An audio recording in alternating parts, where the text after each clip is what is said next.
정의당 강동을 국회의원 후보 청년을 팝니다 라는 슬로건을 걸고 있는 권중도라고 합니다. 반갑습니다. 네, 저는 오늘 우리 권중도 후보님의 사무실에 찾아온 정의당 비례대표 후보 2번이자 정의당 청년선대본 본부장 장혜영입니다.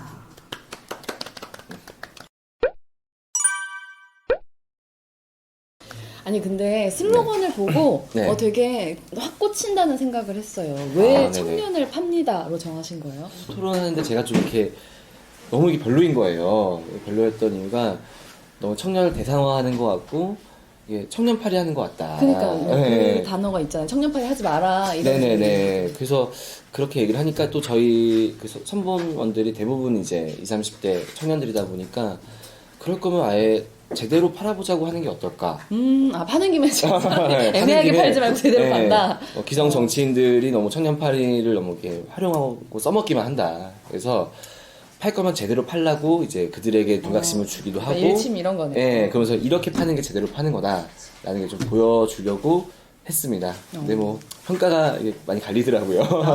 네. 그렇죠. 이제 뭐 대놓고 하겠다는 거냐 이런 건가요? 아니 뭐 네.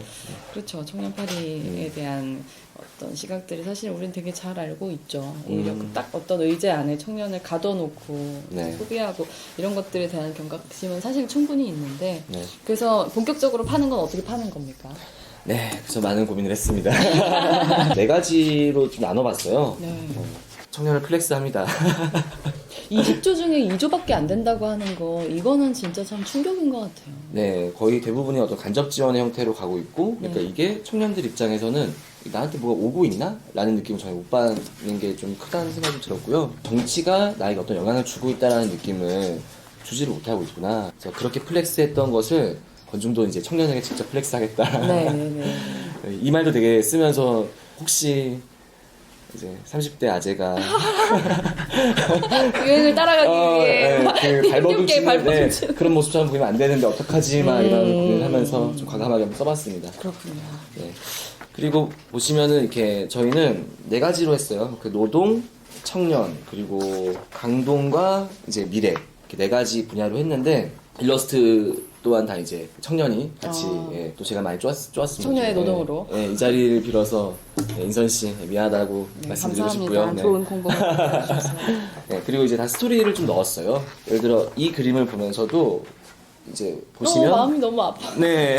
엄마 놀아달라고 막. 네, 지금 프리랜서 일을 하면서도 배민 헬멧이 있습니다. 계속 이제 주문이 들어오고 있는 와중에 또 아이가 이제 놀아달라고 하고 있는 그러니까 육아와 이렇게 투잡에 대한 것을 이제 표현하고 싶었고 어떤 여성의 막 육아 같은 것들을 보여주고 싶었는데 청년들이 느끼고 있는 그런 이야기들을 좀 담아서 공감을 좀 이끌어내고 싶었고 이런 문제들은 충분히 정치의 영역으로 해결할 수 있다라는 걸 좀 보여주고 싶은 그런 구성으로 했고요. 노동 문제에서는 이제 아무래도 청년들이 많이 종사하고 있는 부분이 이제 플랫폼 노동, 네. 그러니까 이제 프리랜서 같은 그렇죠. 게 아르바이트 같은 게 많은데 이런 생각이 좀 많이 들었어요. 예전엔 전통적인 제조업 중심이나 어디 출근을 해서 이렇게 하루 8시간 근무하고 뭐 사실은 더 많이 하지만 이런 노동이 아니라 건별로 계약을 하게 되고 이제 또 노사 관계가 아니라 그러니까 노동자로서의 어떤 권리를 전혀 지키지 못하는 그런 식의 노동이 매우 많고 점차 더 많아질 것이다. 그 이제 플랫폼이라고 하는 거는 저 또한 사실은 좀 부끄러운 고백이지만 이 일러스트를 그릴 때 크몽이라는 사이트를 들어가 봤어요. 너무 싼 거예요. 일러스트 하나당 이제 보통 20 정도의 어떤 기본 거라고 하더라고요. 근데 크몽에는 2, 3만 원? 네. 으로 올라와 있는 거죠. 되게 많은 청년들이 자기 가지고 있는 재능이나 생계를 위한 수단들이 너무 싸게 헐값에 이제 거래가 되고 있구나. 맞아요. 바닥이 없어요. 그냥 네. 그 가격 경쟁력이라고 해가지고 창작자들 후려치는 거는 바닥이 없죠. 특히 저도 이제 뭐 웹이나 출판 디자인을 하다 보니까 이 영역이라고 하는 게 사실은 또 어떤 값을 매기가 되게 어렵잖아요. 그렇죠. 맞아요. 네, 딱 이건 얼마 이런 게 아니다 보니까 사실 내가 이 돈 받고 굳이 일을 해야 될까? 맞아요. 맞아요. 이런 생각이 많이 드는 거죠.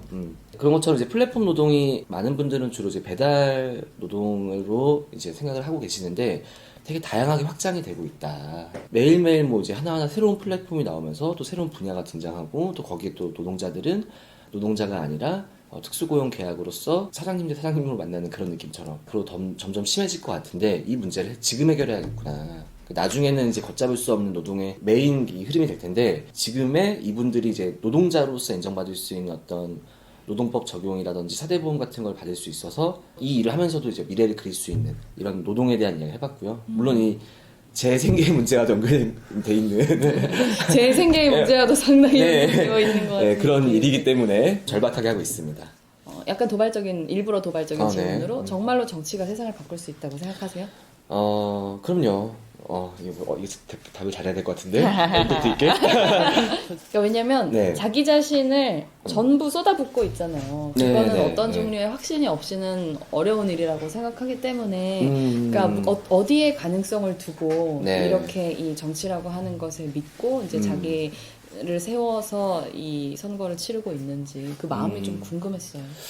네. 일단 제가 그 정치 세력화라는 말을 좀 많이 쓰는 편인데, 근데 저는 굳이 방점을 찍자면은 그 정치보다는 좀 세력화 방점을 좀 찍고 싶다는 생각이 들고요. 그래서 정치로 세상을 바꿀 수 있다고 생각하는가라고 하면은 한 반쯤 그렇다라고 말씀드릴 수 있을 것 같아요. 더 중요한 거는 이게 누군가 이걸 대변해 준다거나 해준다거나 이런 입장으로서는 저는 한계가 있다고 생각을 합니다. 그러니까 대표적인 예시가 바로 최근에 어떤 텔레그램 엠번방 같은 사건들이 그런 게 아닐까. 그러니까 지금 많은 여성들이 이 문제에 대해서 고통과 그런 불안을 겪고 있고, 이 목소리가 하나로 모여지게 되고, 그리고 그들이 이렇게 정치권을 향해서 요구하기 시작했잖아요. 그렇죠. 그러니까 저는 이랬을 때 이게 세상을 바꿀 수 있는 어떤 과정이 될 수 있다. 네. 사실 이런 어떤 디지털 성폭력에 대한 그 처벌을 강화하자는 이야기들은 그 끊임없이 나오긴 그럼요. 하지 않았습니까? 네. 근데 그랬을 때는 이게 변화가 없다가 이렇게 목소리가 나오기 시작하니까 될 수 있는 것처럼 저는 그런 당사자들의 세력화가 정말 중요하겠다. 그래서 그거를 사실은 잘 만들고 싶다는 생각이 좀 들었습니다. 네. 소중한 얘기라고 생각해요. 네. 그러니까 정말로 그러니까 권한과 책임을 가지고 있는 사람들은 왜 문제 앞에서 행동하지 않는가?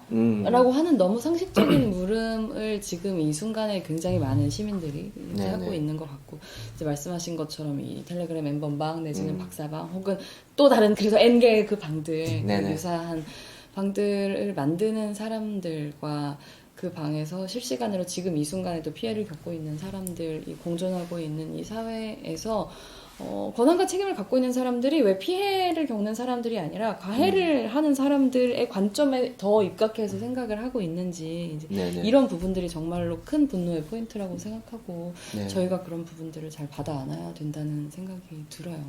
그 21대 국회에서 하겠지만은 이 문제는 20대 국회가 해결해야 한다. 그러니까 사람들이 왜 일관성이 없지? 왜 이렇게 일관성이 없을까? 그런 이제 그런 생각을 많이 했는데 굉장히 시급하고 중요한 문제입니다. 하지만 이제 처리는 5월 초에 약간 이런 시기니까 그러니까요. 아니 저기 이해가 안 가. 그거는 4월 4일이거든요. 5월 득대까지 한 달이나 남았고 총선 전에만 하더라도 열흘이 넘는 시간이 있잖아요. 그러니까요. 근데 코로나 전국이라면서요. 그래서 뭔가 유세하기 어렵고 길거리에 사람 없다고 하면 딱 하루만 시간 내가지고 국회로 와서 지금 계류되어 있는 법안들 중에서도 그렇죠. 너무나 오랫동안 방치되어 왔었던 법안들이 있는데 그것들부터 의지를 보여주고 그리고 다시 선거하면 되잖아요. 누가 선거하지 말라고 했어요. 우리도 선거해야 되는데 그러니까요. 근데 이 선거가 도대체 무엇을 위한 것이냐. 단지 지금 국회에 있는 사람들의 기득권을 유지하기 위한 선거가 아니라 정말로 국민들의 삶을 더 낫게 만들기 위해서 지금 당장 괴로워하고 고통받는 여성들의 삶을 낫게 하기 위해서라고 하면 이 왜 못하냐는 거죠. 근데 이거에 대해서 대답하지 않는 게 저는 제일 나쁘다고 생각해요. 네. 차라리 나는 그것보다 선거가 더 중요하다고 생각해. 내 선거가 중요해. 라고 솔직하게 말을 하던가. 근데 그렇지도 않고 입으로는 중요합니다. 위급합니다. 라고 말하지만 정작 원포인트 국회 총선 전에 하자라고 말하는 거에 대해서는 응답하지 않는 거. 이런 종류의 이중성. 사실 여기서 국민들이 정치를 믿지 않기 시작하는 거라고 저는 네. 생각해요. 맞습니다. 하려고 하면 왜 못해? 위성정당도 만드는데. 그 얘기하려고 했었는데 이 바쁜 와중에 그러니까요. 정당도 만드는데 그러니까요. 뭐 어려운 일을 했는데 그 짧은 시간에 투표용지에서 이 순서를 바꿔내는 그러니까요. 기염을 토하는데 근데 단 하루 시간 내가지고 법안 처리 왜 못하냐고요. 의지의 문제인 거죠. 어쨌든 정의당이 지속적으로 가지고 왔었던 스탠스는 분명히 이런 종류의 젠더 폭력, 온오프라인에서 일어나는 성범죄 또 성착취 이런 것들을 어떻게 정말 뿌리부터 근절할 것인가라는 네네. 관점의 정책적인 또 입법적인 고민들을 많이 했고 이번에도 또 대표 공약 중에서 젠더 폭력 방지 3법이라고 네네. 하는 게 있잖아요. 1인 가구의 같은 경우에는 이런 스토킹 문제 같은 걸 많이 시달리기도 하고 스토킹 피해를 받으면은 이제 신고보다 이사가 답이라는 이야기 말을 들으면서 안전 문제나 이런 것들이 왜 국가가 해결하지 못하고 개인이 그것을 해결할 수밖에 없는가? 그럼 도대체 국가라고 하는 것은 무엇을 하는 곳인가라고 하는 그런 좀 회의감과 또 답답함이 들더라고요. 그 비동의 강간죄 문제 같은 경우에도 당연히 어떤 강간으로서 인식되는 것이 맞는데 비동의 강간죄 개정의 핵심은 네. 이제 강간이라고 하는 것은 동의하지 않았으면 그건 다 강간이다. 예, 동의 여부에 대한 영상을 그 뜨거운 차로 표현한 영상이 있었는데 차 마실래? 했을 때 마실게 라고 하면 그러면 먹는 거지. 그렇죠. 맞아요. 그걸 먹겠다고 했다가 받았는데 먹고 싶지 않아.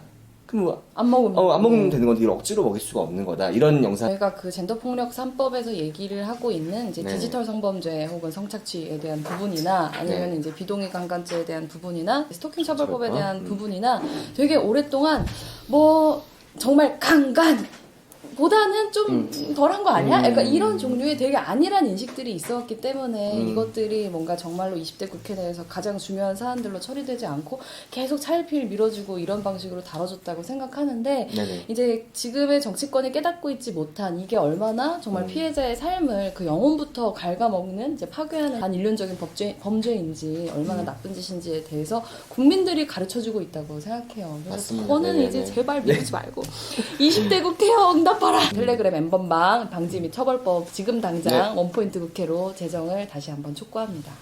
보시는 분들께 결국 드리고 싶은 말씀은 왜 정의당인가 그리고 왜 권중도인가 라고 하는 부분에 대한 저희의 간결한 호소이지 않을까라는 네네. 생각이 드는데요.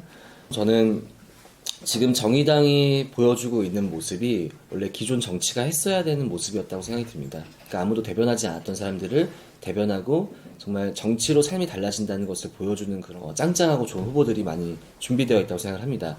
진짜로 우리는 누구와 함께 소통하고 누구와 이야기하고 있는가 그리고 누구의 입장에서 정치를 만들어 가려고 하는 것인가를 잘 드러내고 있다고 생각합니다. 앞으로도 그럴 자신이 있습니다. 꼭 지지해 주시고요.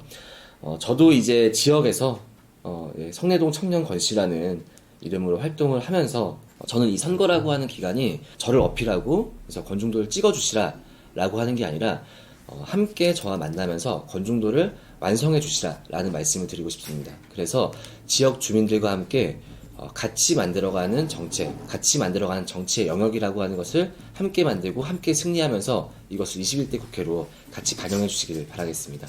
이번 선거가 여러모로 위성정당이 난립하는 볼품없는 선거이기는 하지만 네네. 어쨌든 그럼에도 불구하고 이제 만 18세 투표권이 확대된 분들, 그러니까 청소년이 처음으로 투표하는 선거이잖아요. 뭔가 정치에 대해서 환멸감이 막 들 때 그분들 생각을 하면서 사실은 한 번 더 기운을 내는 경우가 많이 있는데 네. 왜 정의당인가에 대해서 제가 가장 먼저 자신 있게 드리는 말씀은 오직 정말 그 국회의원 의석수 하나 더 늘리기 위해서 온갖 반칙들을 일삼고 있는 이 선거 속에서 정의당은 어쨌든 정정당당하게 정말 민주주의의 우리 헌법과 정당법에 있는 그 가치를 지켜서 규칙을 지켜서 이제 선거를 하고 있는 그런 떳떳한 정당이다. 두 번째로는 정치인들은 내가 사회적 약자를 대변하겠다라고 말해요. 하지만 정의당은 사회적 약자가 자기 스스로와 다른 국민 모두의 삶을 대변할 수 있는 기회를 준 정당이다. 그 누구보다도 가장 불평등에 고통받는 사람들의 곁에 서는 정당이다. 그렇기 때문에 21대 총선에서는 정의당이다 라고 하는 말씀을 꼭 드리고 싶습니다. 이 영상을 이제 권중도 후보님 유튜브 채널에서 보신 분도 계시고 네. 지금 저의 이제 유튜브 채널에서 보고 계신 분도 계실 텐데 이제 제가 무슨 말씀 드리려고 하는지 아시죠? 구독과 좋아요를 같이 구독과 부탁드릴게요. 좋아요. 네. 그러면은 저희 슬로건 말씀드리면서 오늘 이 영상 마치도록 하겠습니다. 네. 원칙을 지킵니다. 당신을 지킵니다. 기호 6번 정의당 성내동 청년건시 구독과 좋아요. 구독과 좋아요. 네. 눌러주세요. 네, 지금까지 함께해 주셔서 감사합니다. 네, 고맙습니다.